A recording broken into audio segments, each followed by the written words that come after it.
think one of the biggest challenges in 25 is going to be data and data privacy. Anyone, whether you're an affiliate, whether you're an agency, and I think the privacy side of the equation is going to be a little more challenging. I mean, I think there's cookie deprecation, there's privacy laws. I mean, right now, 42% of the US is covered by some kind of privacy law, and that's going to increase in 2025.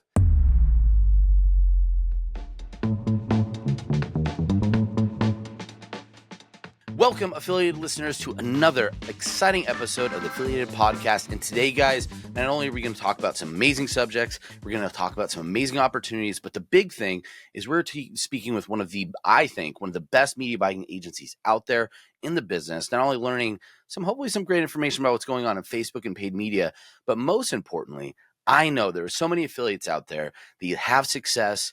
Maybe you're doing some things well, but you just feel like you're stuck in the hamster wheel of over and over and over again. And you feel like, how can I go to the next level? What is the next level even look like?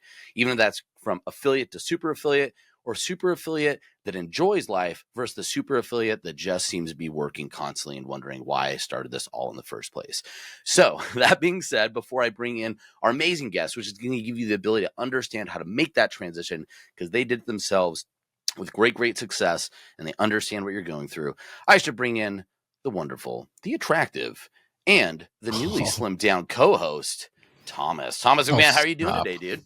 I'm doing great after that series of compliments. This must be a new leaf you're turning over the new year, Kyle. Thank you. Yeah. No, it's just one. I wanted to give you one, and that way we could really bring you up to start breaking you down at the end of the year. I'll take it. I'll take it and get it. Yeah, and we are joined today by the tremendous, the intelligent, and also quite attractive Ralph Burns. Ralph, how are you doing today? Great shirt also. Love the shirt. Just says floral fantasticness, I guess. Floral fantasticness. Yeah, it's the first day wearing the new shirt. This is a Christmas gift from the wife, so she's upgrading my wardrobe. It's great to be on. Thanks for having me. We've known each other for years, Kyle, and bumped into each other and say, hey, let's do a podcast together. Yeah. So very excited to be on with you. It was great seeing you at Smart Marker, Ezra events in Denver, and super excited to bump in and chat with you today. So really good. And also kudos to the wives out there dressing their husbands. I know I remember when I let my wife start saying, hey, you should really help me figure out how to dress. I started going to events and be like, hey, what's been going on? Like, you seem fashionable all of a sudden. It's like, I stopped dressing myself. It was the first best thing ever. Just don't dress yourself. Find somebody that knows how to do it much better. It's the key to success right there. It's the first step. Yep. Yes. Outsource fashion. Mm-hmm. Less on outsourcing fashion, but let's talk more about the journey and what we really want to discuss today. And I think one of the big things that I was trying to tease at the beginning is the idea that there's a lot of affiliates out there that have an amazing skill in buying media, and they've seen success from that. But sometimes that success could start to feel like a nightmare for a lot of different reasons, right? Whether you're working way too much, whether you find that a campaign's doing really, really well, and then it collapses, and now you're desperately restarting the cycle of finding the next big offer all over again. It feels like a heart attack waiting to happen. At least that's what I would envision of being affiliates at those time frames. And what we want to talk about is how to go from that to something that's efficient, stable, and really building a business that you could rely on for years and potentially give yourself options and freedom for wherever comes next. So that's what we want to talk about today. And specifically with you, Ralph, as we kind of want to dial it back with the people. You've been in that shoes. You've been that person before, and now you've kind of gone on the other end. So if you could give us kind of the abridged story of kind of how you got started in this business and how you got to being the CEO and founder of Tier 11, one of the best media buying agencies out there in the U.S. Oh, appreciate you saying that. Well, it was a long journey, and it involved lots of getting fired from the corporate world twice, as a matter of fact. And the second time I was fired, I had just gotten about a year before that. A lot of internet marketers started this way, but my wife gave me, I think I was our 9th wedding anniversary, she gave me the 4-Hour Work Week, which I had never read. It was a novel. It had just come out. She had read it. And I was like, what the hell is this? The 4-Hour Work Week? Is it even possible? What is it all about? Well, it was basically, now everyone knows what it is. But at that point in time, it was new and it was interesting. People were actually making money on this thing called the internet. And I couldn't believe that that was actually the case. So I read the book, got the audio book. I listened to it. I was working in the corporate world. I was the regional director of sales for a Fortune 500 company at that point in time. on the 9th wedding anniversary. She gave me that, and she said, "You are absolutely miserable, and you need to read this book to figure out what your next career step is." So not only do wives help on the fashion side, but in my case, she helps on the professional development side. And it was the book that really changed my life in a lot of ways, because it made me look at things very, very differently. So at that point in time, like I said, I was in the corporate world, had a high paying job, I had the company car, all the trappings of success, but I was absolutely miserable. And the problem is that I didn't believe in what I was doing. I felt like I had no autonomy. I was working for, can we say on this podcast? Yeah. I guess I just if all did. fails, we quack it out, and it's hilarious and charming. Don't worry awesome. about it. I'm good friends with our local censor, Duck. That's good. That's good. Duck the censor. So anyway, I was working for a bunch of ducks. So I would actually probably put an F before that. Real mother duckers. Yeah, real mother duckers. So, but anyway, so she gave me this book, and so I read it, and I started a blog at that point in time, and I hired my first person. I actually found, the Philippines was sort of a big area of outsourcing at that point. India had just sort of evolved to the Philippines. I got a VA. I built a website, and it was around because I was a sales manager at that point in time. I was a sales director. So I was like, well, if I do a website or a blog on sales and sales management, if they ever find out, I'm sure I'll be fine. Well, they found out, and I got the talking to that say, we can't tell you not to do this, but in essence, we really encourage you to stop doing what you're doing. And I basically said, duck you. And I continued doing what I was doing. So anyway, about a year after that, they finally figured out a way to fire me. So I was fired. That was the second time I was fired. And unfortunately, that website didn't really go much of anywhere. And I wasn't really interested in the content, but I was interested in marketing. That was the most fun part of it. So I'm out of a job. I have a website that isn't making any money. So I heard about this thing called affiliate marketing. And that's when I got into the affiliate marketing game. And I just became an absolute expert in, believe it or not, Yahoo PPC. That's how I started. That was like my claim to fame. I was the guy there that could leverage that platform. Also did a lot on the Google side and built an affiliate business. And it was basically eat what you kill.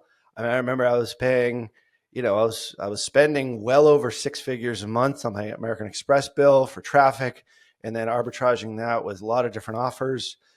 Started to dabble a bit on the Facebook side when Facebook had, remember those right-hand rail ads, not even in the news feed? Yes. Yeah.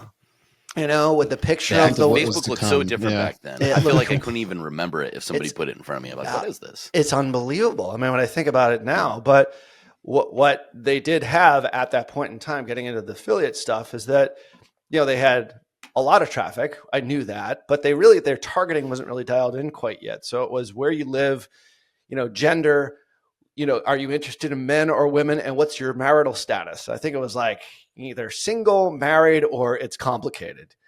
And good old, they're still stuck in the hot or not kind of hot or not. Exactly. Yeah. It's still kind of like an old Zuckerberg from like the Harvard days. Yeah. So, but anyway, so that was it. So I was an affiliate for a number of different dating sites. And so I'm like, well, this would actually be pretty good for dating. And so I think I had like a Christian Mingle, affiliate link. So I set up a landing page, pumped it into Facebook, and then went to bed. But then woke up an hour and a half later. I was like, did I put any stops in place? And I opened up my laptop, and I had spent $1,700 in literally like less than an hour. And because the traffic, there was so much traffic, I made 0 sales, by the way.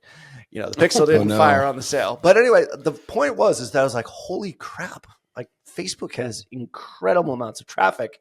If they ever dial in the targeting and maybe get the ads so that people will click on them, well, lo and behold, a few years later, they dialed in the targeting, and then they put ads in the news feed. And at that point in time, that's really where I transitioned mostly to social, away from Google, and then started this thing. And we were sort of known as one of the first Facebook ad agencies on the planet way back in 2015, 2016, in that era, and have continued that way. But now we do pretty much everything as well. So that was sort of the start of the whole thing.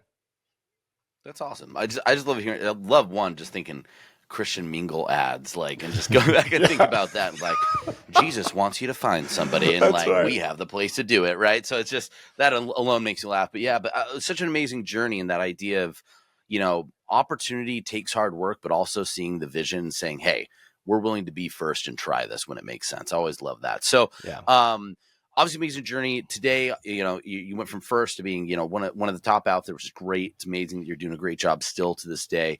But we'd talked before.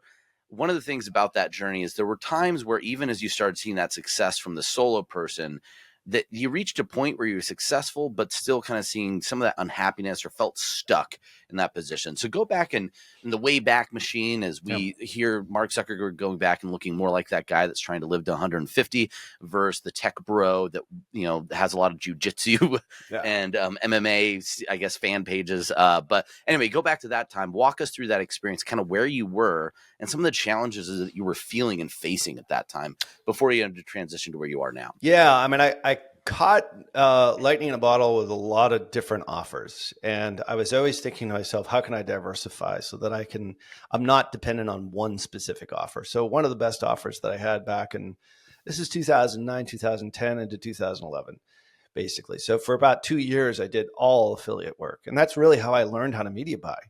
And so it was, like I said, it was Yahoo PPC. It was also Facebook when it sort of came into play, and then obviously transitioned in 2013 when the stuff went into the news feed. But at that point, in like that 2009 to 2011 era, I was really looking to diversify my offers because I knew, first off, I was in a lot of different affiliate programs, and I knew a lot of them paid sort of differently, but I also knew that it was dependent on them to pay me. So I needed to diversify as much as I possibly could. So I started with one offer, which, the FTC didn't really like all that much in 2011, which was Acai Colon Cleanse. And I was one of the largest affiliates for that. Thankfully, not in the top 10, because those guys really got hosed. If you go back and you actually look that sort of stuff up. But the point was, we were doing a ton in that space. And I was making $1,000 net a day.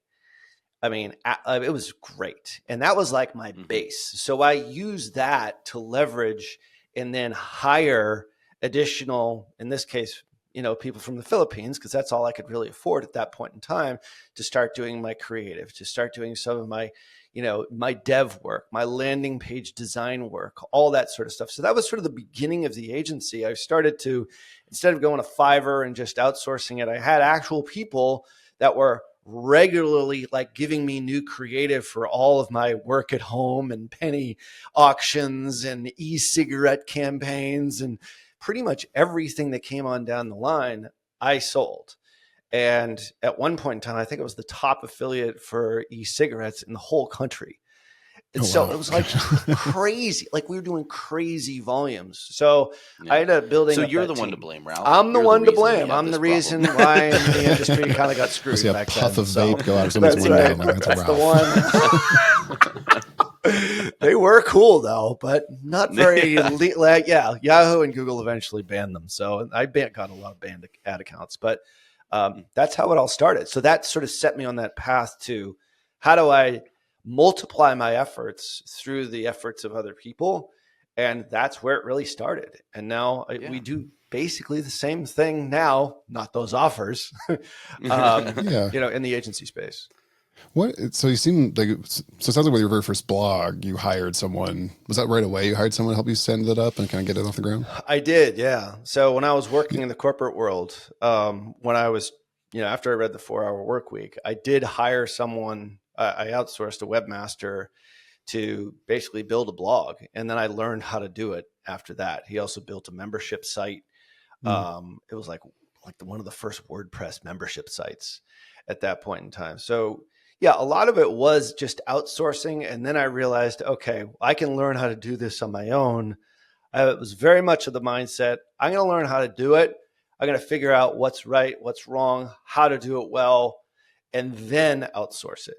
So handcrafted it first, and then try to, do my best to either outsource, hire somebody that's better than me at it. And quite honestly, like the webmaster that I found 15 years ago now is still actually with us at Tier 11. Oh, wow. So yeah, which is crazy. So she still actually does all the webmastering on Tier 11, the site. So, but that was it. Like learn how to do it a bit so that you can at least manage it, but then find somebody to leverage that so it frees up your time to think about other offers, other opportunities, go to Yeah, conferences.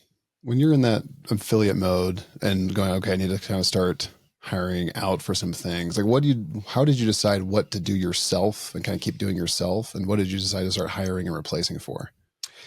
I think for me, it was mostly copywriting. I always felt, I mean, that's different now, but it's funny because we just did a podcast just the other day, and I was like, this was my best affiliate headline. And it was like, uh, warning in parentheses, do not use this XYZ.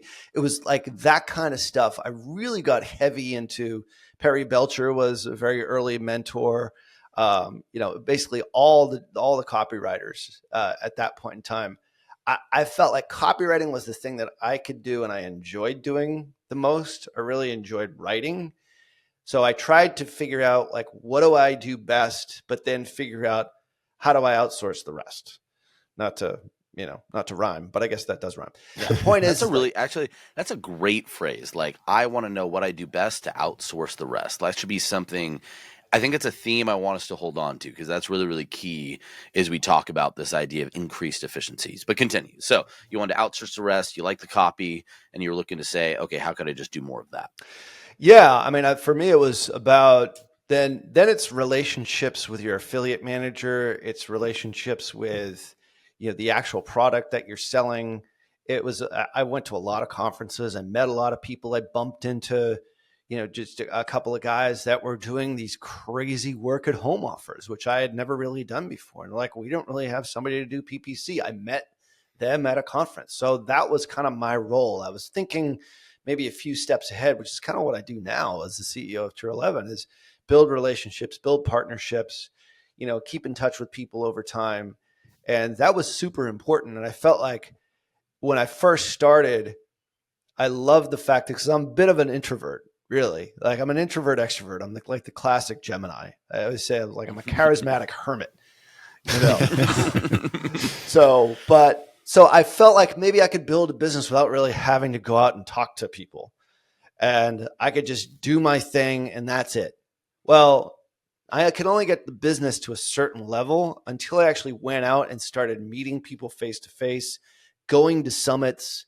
I used to go to all the affiliate summits, and then I would go to different conferences and just meet people. And you'd bump into people just randomly. And then I'm like, oh my God, then something happens with that. It turns into a partnership, which then ends up making you money. So, some of these relationships I still have to this day. So when I made that transition from I'm just going to do it alone, all by myself as a solopreneur, to let me think about how I can build partnerships with other people, but also find people that are better than me in certain areas and in areas that I don't really do that well. That's when things really started to take off. And I've used that same model in the agency space for sure. Yeah. What what do you say to the media buyers, super affiliates out there who are hesitant to hire because they don't feel like they can give up key parts of their business because they do it best, or someone's going to screw it up, or forget to put a cap on their ad spend, or set a campaign wrong? Like, I feel like a lot of them can't get out of their own way because they're feel like they have to control everything, or it's all going to fall off the rails. Yeah, I mean, I think there's you have to let go of the perfection mindset, which was really hard for me to do. I mean, I think most of entrepreneurialism is actually is mindset as opposed to just skill. It's the ones that, and I just spoke at an agency conference with 50 agency owners, and I felt like this was the thing that all of them were stuck with. It's like they're the guy or the gal that's in the middle of everything. Like you need to find a who to do the what. Like eventually, like you need to like, but that's gonna decrease my profit margins. I'm like, yes, it probably will. And it's frightening. However, and it's also frightening because you don't have complete control over it. But in order to scale and grow into whatever your goal is, gather more influence, make more money, have a broader impact on the world, like whatever that thing is, you need to figure out what you do best And like, I guess, like we said before, I guess we're patenting a phrase, and then outsource the rest.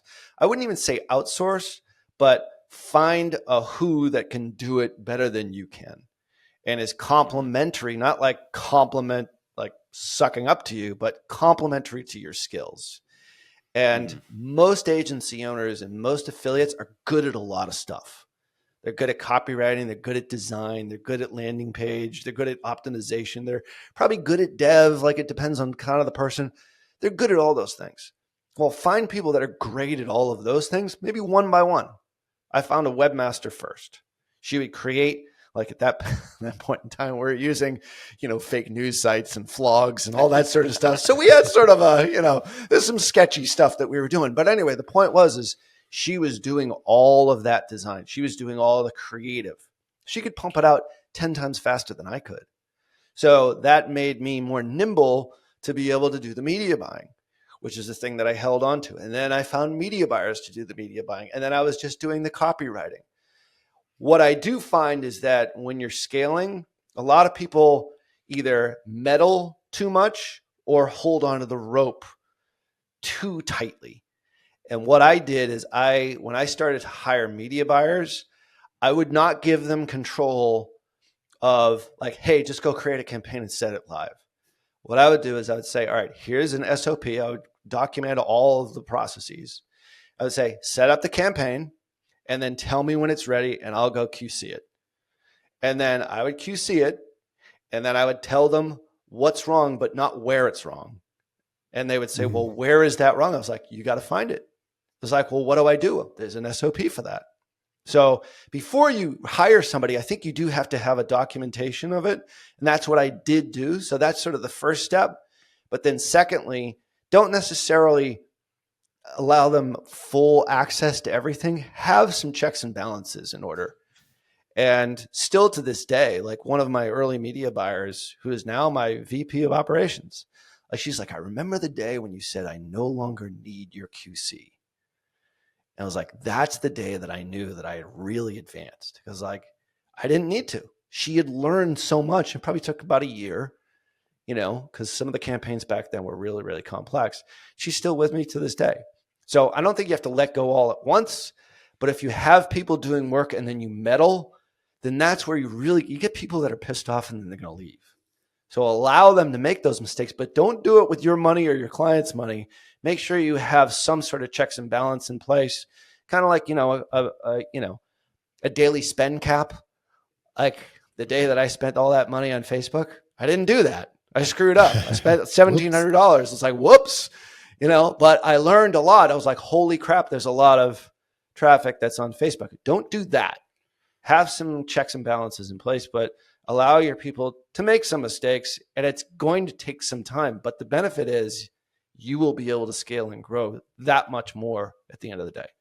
Well, I imagine you could QC so many more campaigns and you could stand up yourself, right? So that 100%. So now you can QC all these things that are coming to you, which is a much more efficient use of your time and the scalability of that, even though, yes, you're giving up some profit margin to a media buyer or to someone who's doing that.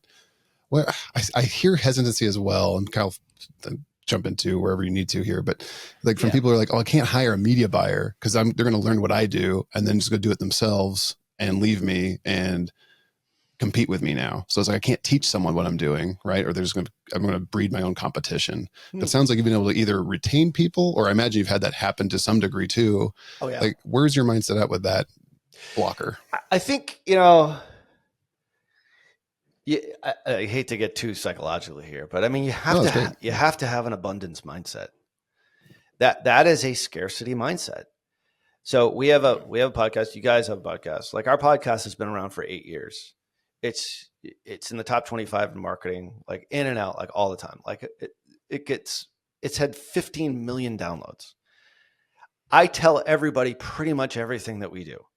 Like, I mean, with the exception of, like, the client name, but I will give away as much as I possibly can, because it's like, hey, there's more than enough for all of us, is my philosophy. Well, now there's 433,000 agencies. I feel like a couple thousand of them probably listened to the podcast and then said, if Burns can do it, crap, I can do it.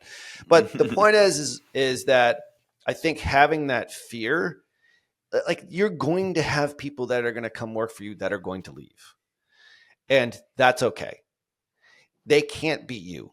You can teach them as much as you possibly can, but they're going to go out and do their own thing. And mostly when we have people that come to tier 11 now and then they leave and they go other places, we're happy for them because, hey, it's like that's the next stage of the journey. I've got a list of dozens of media buyers, dozens of people that have been with us and have gone out on their own. Very few went to other companies. Most of them went out on their own.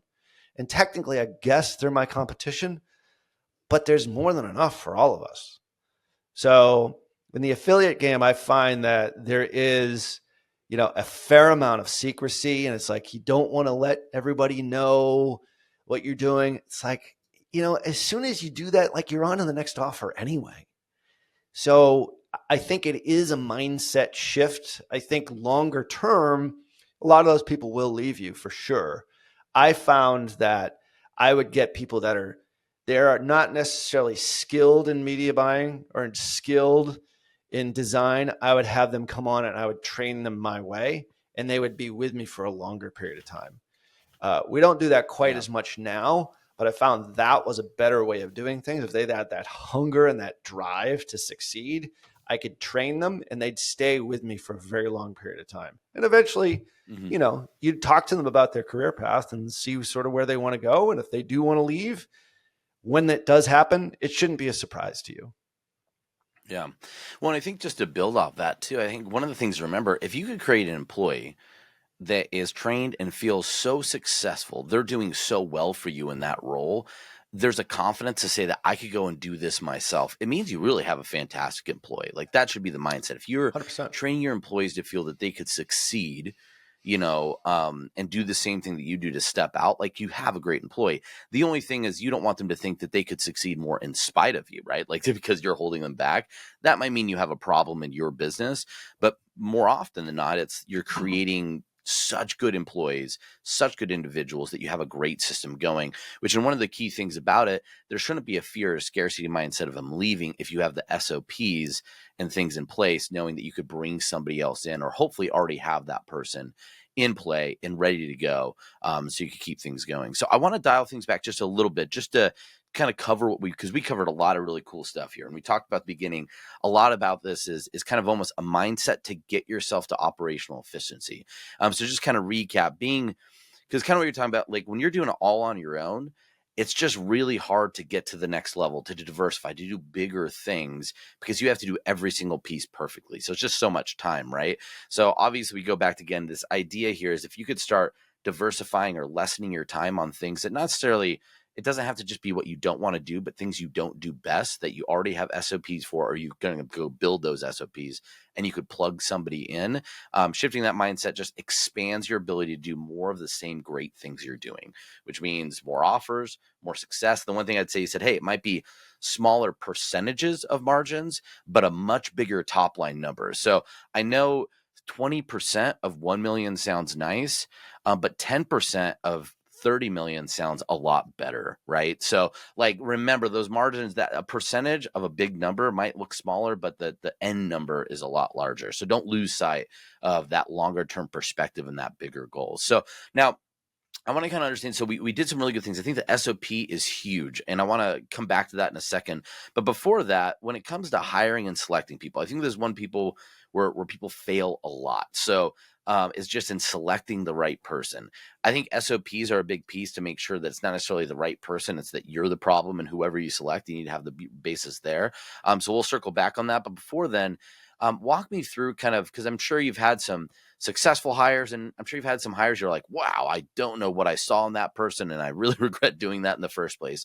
So through your experience, especially early on, what are some pieces of advice or things you would tell people when it comes to selecting the right person or selecting that person so they can end up more with like your webmaster that's been with you all that time frame versus somebody that, sometimes, especially if it's early on in your hiring, could really slow down your business and make things more frustrating?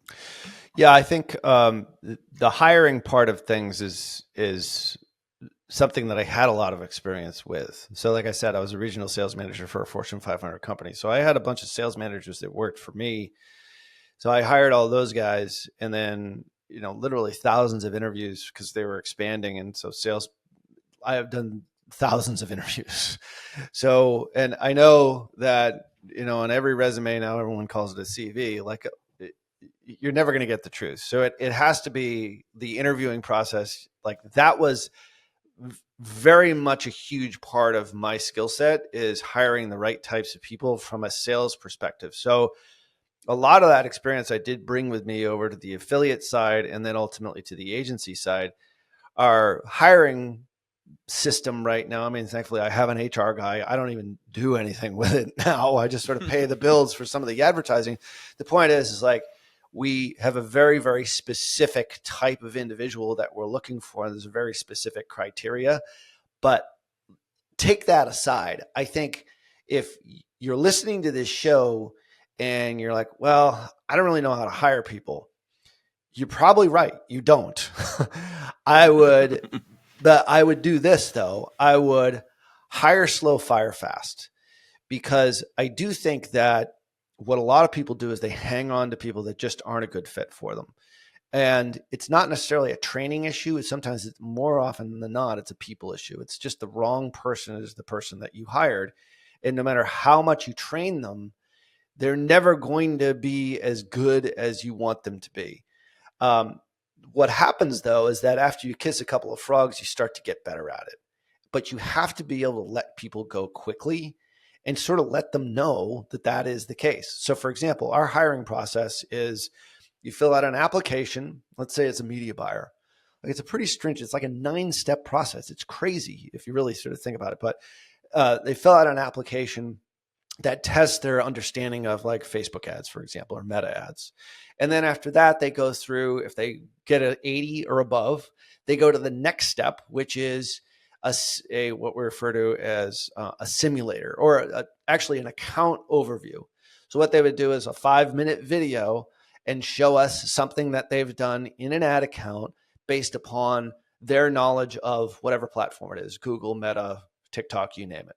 If they get through that step, then we do what's called a simulator. The simulator is we give them 5 different scenarios and they go through all the different 5 scenarios and they explain what they would do. All right, the click-through rate is this, your conversion rate is this is your offer, this is your target CPA, this is your NCAC, this is your AOV, this is your LTV, but here are all the problems with it. 5 different scenarios, 7 or 8 or 9-minute video. I forget what we do now. I think it's a 9-minute video. At this point in time, we've narrowed that funnel down to, a half a dozen people, maybe at most. At that point, we pick the 1 or 2 or 3 that are best, and then they're interviewed by our HR guy and then their hiring manager. And ultimately, I'm the one who sort of is the last interview. Sometimes they hire without me, and then I do it after the fact. Depends on, who it is that the hiring manager is, to how much experience. The point is like, we've made mistakes all the way through that, even with that 9-step process. So if you understand that you're not going to get it right every single time, but I will say this is don't necessarily hire for skill, hire for will. And that's another one that's, that's sort of a cliche, but it's true. It's like hire somebody that has drive. Like they really want to succeed. They really want to learn. All their deficiencies in skill will be overcome by that drive to succeed and that drive or will. And that comes from the sales world, because I look at affiliates, they're just online salespeople, really. Mm-hmm. Like you want super hungry people that are just going to get after it every single day and be so enthusiastic about what you're doing. And, lo and behold, actually maybe make your business better. You might actually find somebody that's better than you.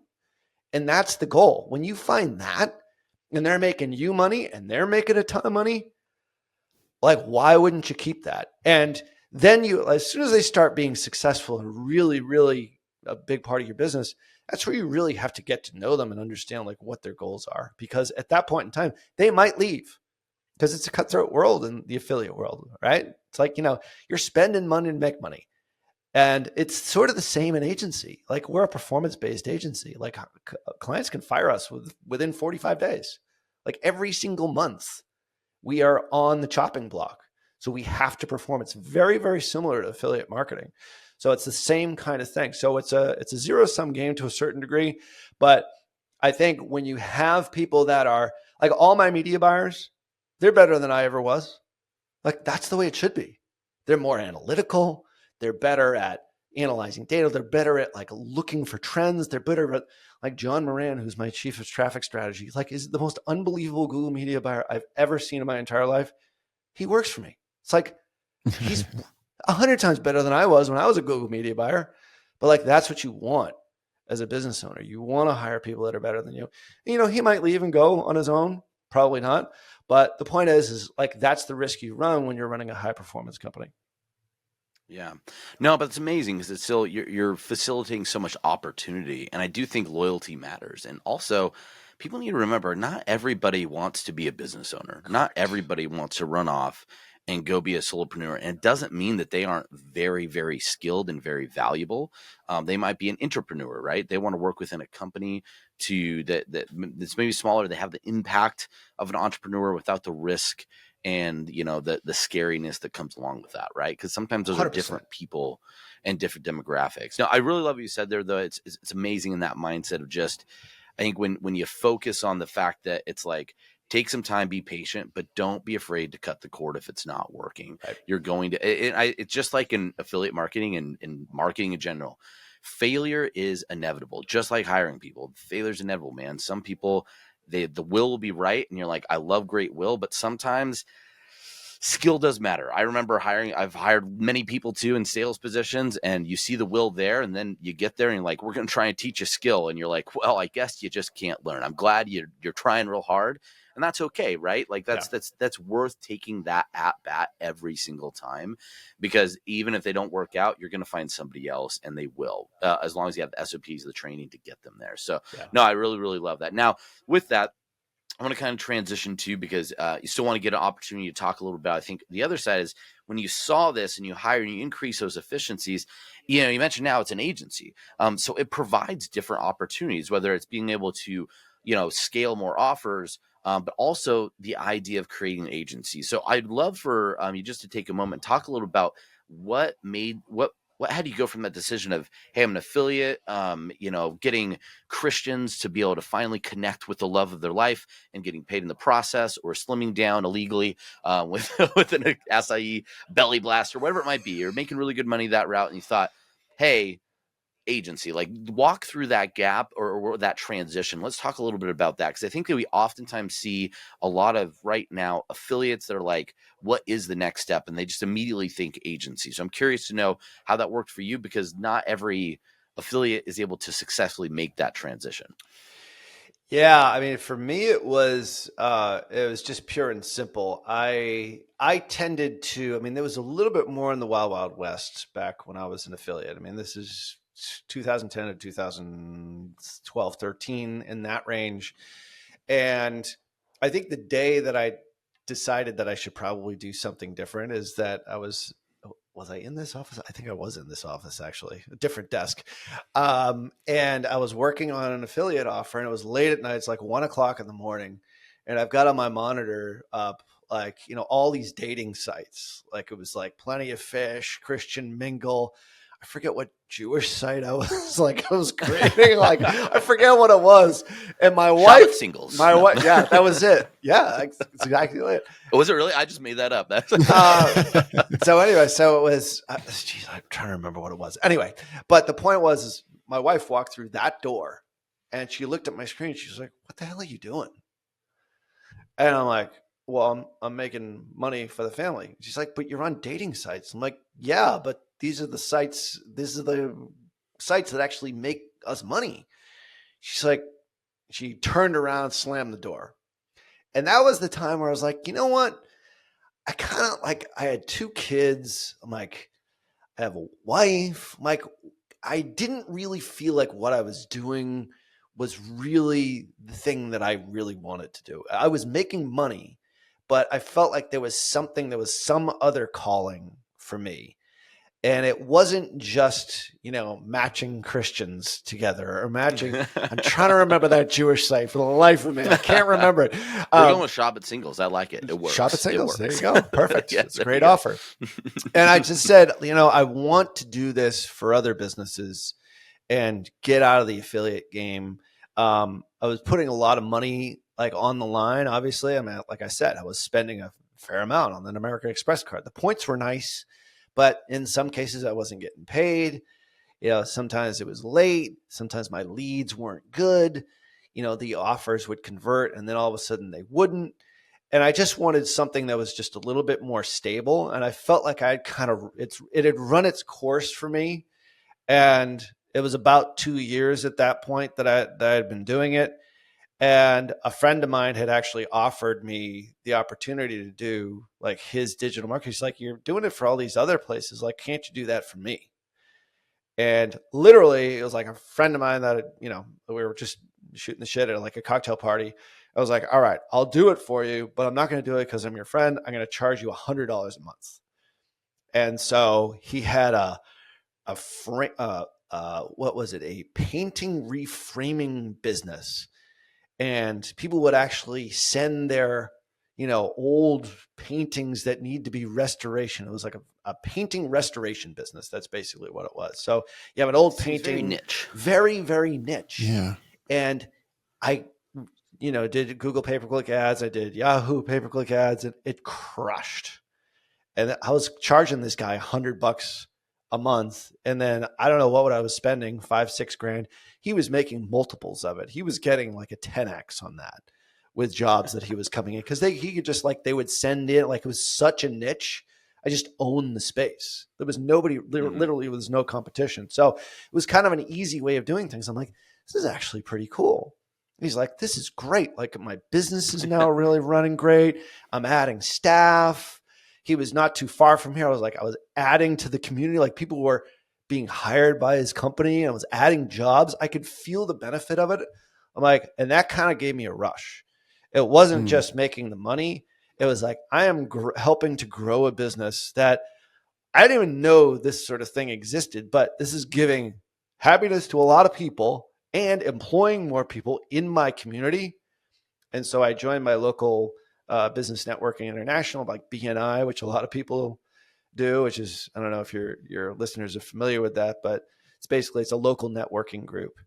And I had one client, but I had all this affiliate experience, and I picked up like a half a dozen to a dozen, local clients. And that's really how I sort of started the agency space. I started the business that way because I was affecting like the local community. And then I said, all right, well then I'll go bigger.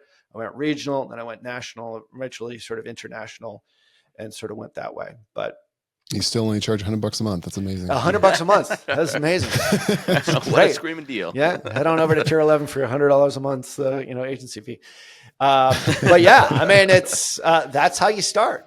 And he wrote me a testimonial, and then people from my BNI group started making a testimonial. And all of a sudden I was like, wow, I'm making $10,000, $20,000 a month in fees.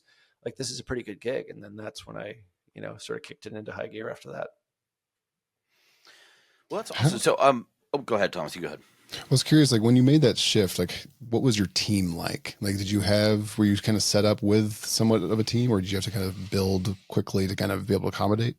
I had ramped up for my affiliate stuff. I had a couple of media buyers, two media buyers, a designer, and then I had our webmaster. And I kind of as the affiliate business became a little bit less stable in those years, like around, I think it was the end of 2012, thereabouts. I sort of let go of two of those people, but I kept my webmaster. And as soon as I started getting these local businesses, that's when I started hiring more people. So I asked my webmaster, was like, hey, do you know anybody locally? And then she referred me to somebody. And then another person that I ended up hiring 2 new media buyers from the Philippines. And then one of which is actually still with me to this day. So he's now been with me for 10, 11 years at this point, actually going on 12 years. Cool. So I sort of ramped it up a little bit on the affiliate side, got back down. And then all of a sudden back in the agency space, I now realized that these people are going to be paying me on a regular basis. I can now a little bit more than $100 a month, started charging like $1,000, $2,000 a month. It's like, I remember when I landed my first $2,800 a month deal, I was like, oh my God, I can pay the health insurance. Like that was a big deal. And that's when I started sort of ramping up on the agency side without really even knowing it.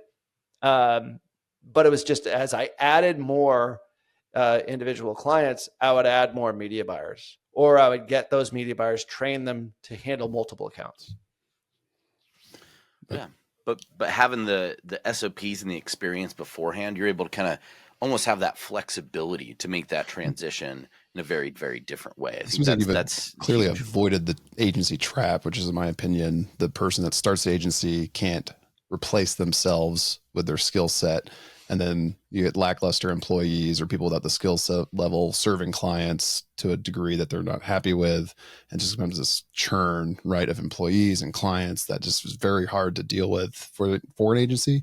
But right, everything we've talked about up to this point is clear indications of why you've been able to scale well past that agency trap and become what you are today. So I think that's that key part. If you do have those SOPs and the trainings and you can build and hire the right people, you can largely get out of that mindset where you have to be the dancing bear doing everything for every client. It can start to just more be the biz dev person that you are, the strategy person that you are, and kind of helping guide the company versus doing everything in the company.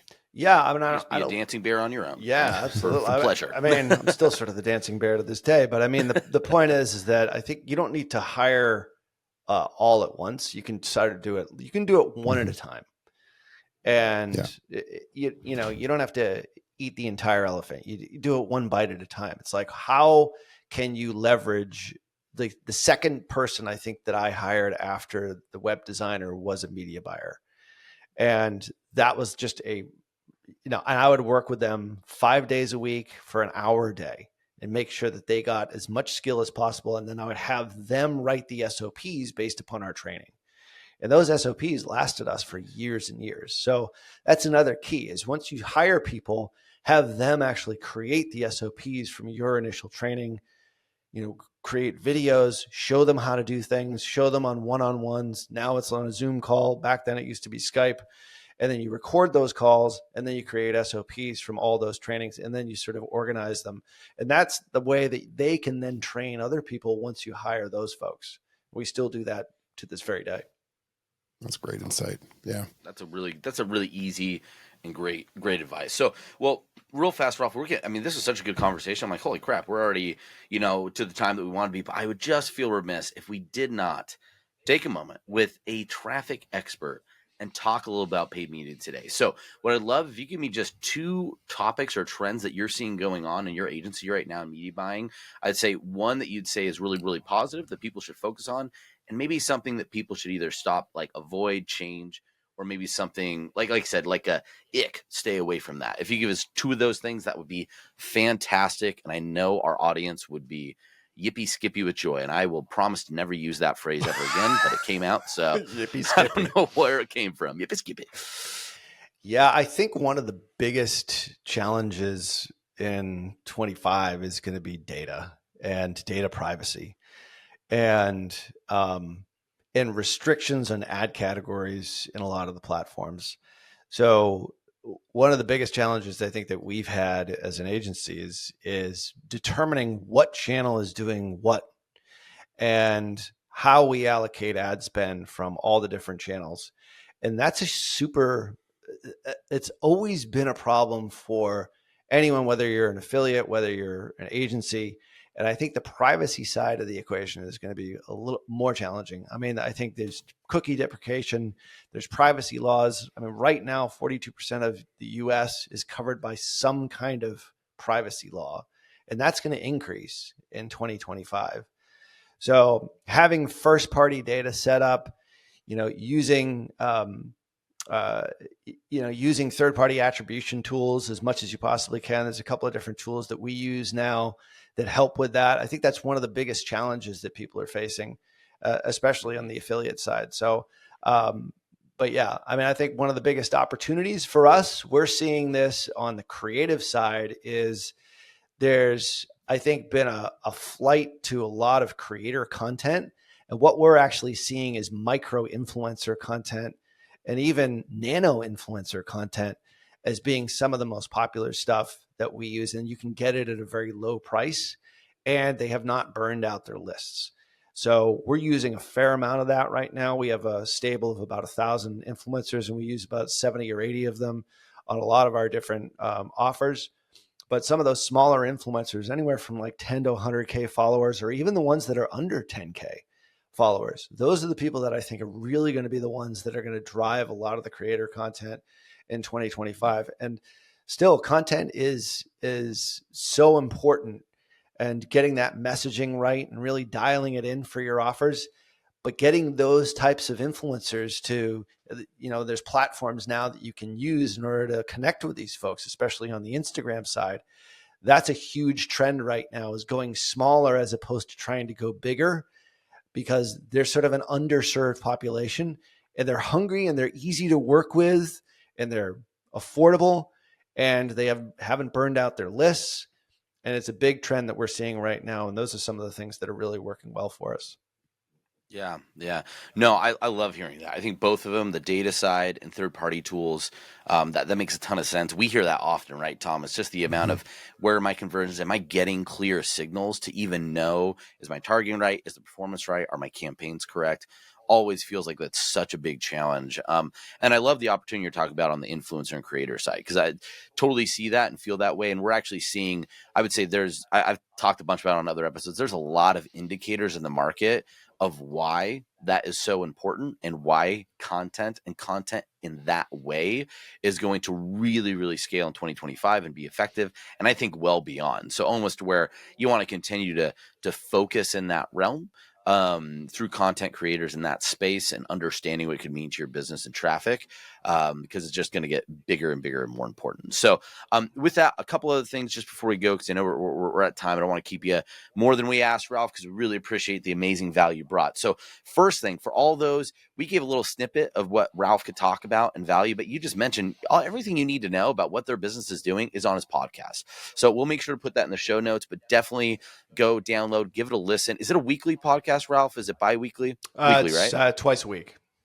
Twice a week. Okay, so twice a week, even more recent. So Yep. tons of amazing data there. 8 years, top 25 guys, great resources. The other side of this, and I'm going to do a little plug because I did have an opportunity to work with Ralph way back in the day, is working with their team. So Ralph, I'll give you an opportunity to talk about who those people are. I just want to plug and say, it was not only I thought what they did on the media buying side was brilliant, but the part that really took me to the next level was the team you got to work with. Working with a lot of agencies, experienced people.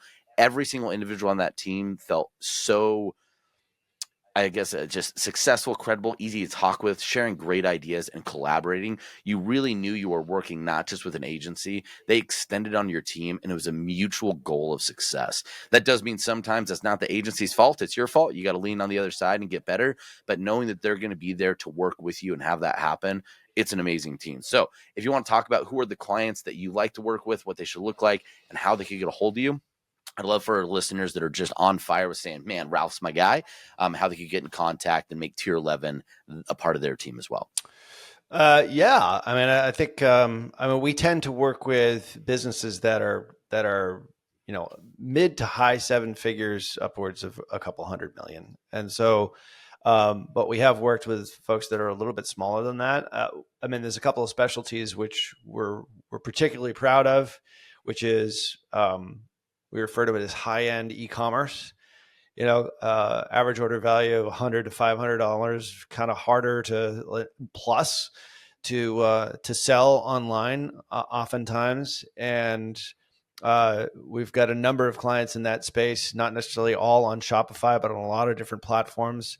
It's a huge specialty for us. We also do a lot with services, franchises in particular, and the PI lawyer space as well, which is a super hard one.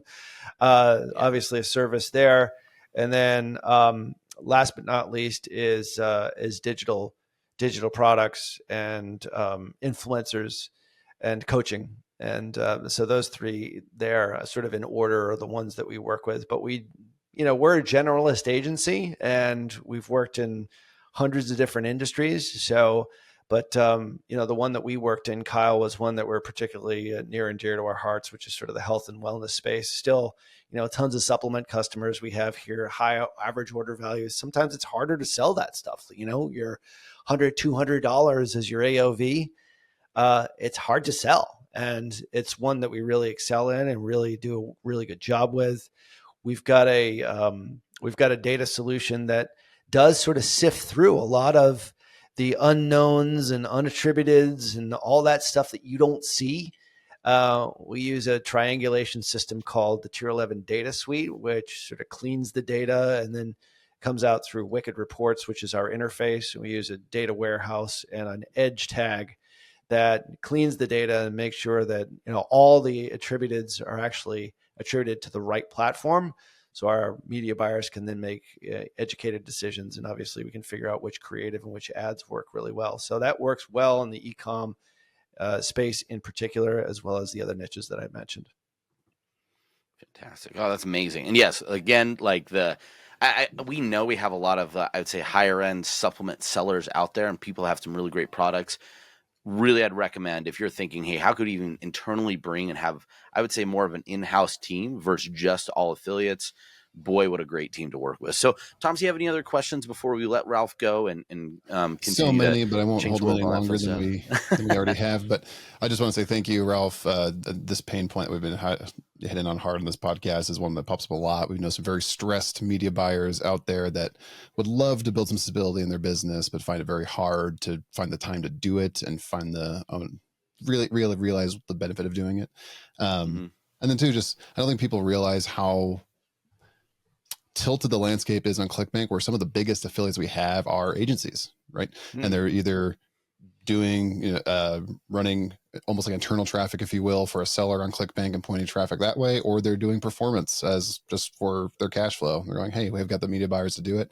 So you can do both. If you're thinking about being an agency or starting that as a media buyer, you don't have to leave affiliate marketing completely behind, right? You can always leverage that skill set to turn on the cash flow when you need it or to keep it running. And it's a great way to get clients too. So I love the mix that agencies bring to ClickBank and working with people like yourself. So thank you so much. Yeah. I mean, there's so much to, I know a lot of agencies that do a ton in the affiliate space still to this day. I mean, it's a great way of supplementing, especially if you're coming from that space. I didn't do it that way. I should have transitioned a bit. I just sort of went all in, but transitioning, having both things does give you a measure of stability. And I think that's a smart way. And then you can sort of figure out which direction do you want. And then plus, if you have an agency and you have a team there, they're obviously going to be able to help you on the affiliate side as well. So it's a benefit on both sides. So but thanks for having me on, guys. It was awesome. Well, great shirt, great conversation. And what do we tell the people, Thomas, until next time? Happy scaling. Great, guys. Have a good one. Thanks so much.